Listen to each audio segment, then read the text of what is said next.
வணக்கம்மா. இப்போ வந்து நம்ம 3வது வகுப்பு. இது 3வது வகுப்பில் நம்ம என்ன அடிக்க போகிறோன்னா, நான் உங்களுக்கு இது காட்டுறேன். நம்ம வந்து ஃபஸ்ட் கிளாஸில் அ இ உ ஏ படித்தோம். 2வது கிளாஸில் அ இ உ ஐ ஏ இந்த இது படித்தோம். இப்போ இன்றைக்கி 3வது கிளாஸ் வந்து நம்ம இது படிக்க போகிறோம்.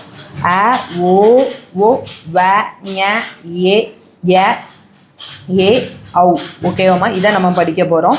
அதுக்கப்புறம் ஏல ஃபுல் ஸ்டாப் கம்மா ரேல ஞக. திருப்பி ஒரு தடவை சொல்லிடுறேன். அ ஓ ஓ வ ஞ ஏ ஔ ஏல ஃபுல் ஸ்டாப் கம்மா ரேல ஞக. இது எப்படி அடிக்கலான்னு பார்க்கலாம். ஓகேவா, நம்ம இப்போ கீபோர்டை பாருங்கள். ஏற்கனவே அடித்த ஆவ் அடித்தாச்சா.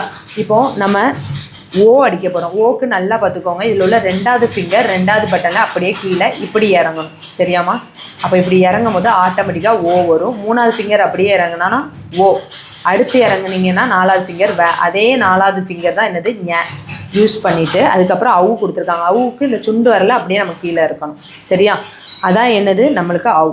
இப்போ வந்து இந்த மாதிரி அவு மாற்றும் போது இது மாறிடும். இதை இப்போ நீங்கள் பார்க்காதீங்க, சொல்கிறத மட்டும் இது பண்ணிக்கோங்க. அதுக்கப்புறம் ஏக்கு வந்து நல்லா கவனிச்சுக்கோங்க. நம்ம செமிகாலனுக்கு இந்த சுண்டு வரல வச்சுருக்கோம்ல, ஏங்கிறது இந்த சைடு பட்டன், நம்ம ரைட் சைடு போகிற பட்டன் ஏ. அதுக்கப்புறம் அது கீழே அப்படியே அந்த லாஸ்ட் பட்டன், அதுக்கு கீழே பட்டன் ல.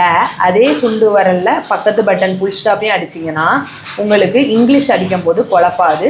இல்லை அப்படிங்கிற பட்சத்தில் நீங்கள் விரல் மாற்றினீங்கன்னா உங்களுக்கு குழப்பம். ஏன்னா புக்ஸில் வந்து சில புக்ஸில் இப்படி தான் கொடுத்துருக்காங்க, ஃபுல் ஸ்டாப்புக்கு 2வது விரல். அப்படி அடிச்சிங்கன்னா இங்கிலீஷ் டைப் அடிக்கும்போது உங்களுக்கு குழப்பம். இங்கிலீஷ் டைப் அடித்தவங்களுக்கும் அதுவும் ஈஸியாக இருக்கணும் அப்படின்னா இந்த சிஸ்டத்தை ஃபாலோ பண்ணுங்கள். ஓகேவா?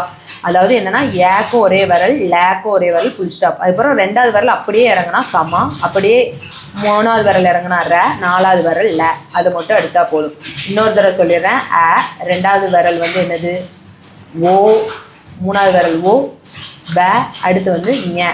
சரியாம்மா? ஞக்கு அப்புறம் வந்து இதில் என்ன கொடுத்துருக்காங்கன்னா ஏ அடிக்கணும்னு இருக்காங்க. ஏ அடிச்சுட்டு என்ன அடிக்கணும்னா அவுக்கு இந்த சுண்டு விரல் அடிக்கும். ஓகேவா? அவு. அதுக்கப்புறம் பாருங்கள் ஏ ல ஃபுல் ஸ்டாப்பும் ஒரே விரல், 2வது விரல் காமா. அடுத்து வந்து என்னது ர ல ஞ வந்து இந்த சைடு தான் நம்ம கொடுத்துருக்கோம் ஞ ஞ. அடுத்து வந்து க வந்து நம்மளுக்கு கொடுத்துருக்காங்க.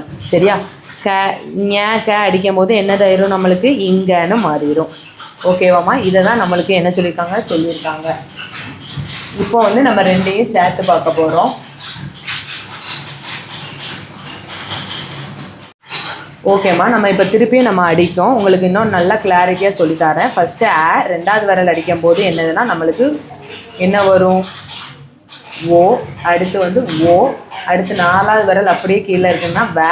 அதே விரலை அடுத்த பட்டன் ஞ ஸ்பேஸ். இங்கிலீஷ் அடிக்கிறவங்க இதே ஃபார்மேட்டை யூஸ் பண்ணிக்கோங்க. இந்த சைடு செமிகாலனில் இருக்க விரலை இந்த சைடு நம்ம கொண்டு போனால் ல. அது கீழே வந்து ஏ, அது கீழே ல. அதே இது வந்து என்னது ஃபுல் ஸ்டாப்புக்கும் 3க்கும் ஒரே சுண்டு வரல், 3க்கும் ஒரே சுண்டு வரல். 2வது விரலை கீழே அப்படியே இறக்குனீங்கன்னா நம்ம இங்கிலீஷுக்கு அடிக்கிற மாதிரி கமா. 3வது விரல் ர, 4வது விரல் ல. ஓகேவா? இப்படி அடிச்சிங்கன்னா நீங்கள் கீபோர்டை இப்போ பாருங்கள்.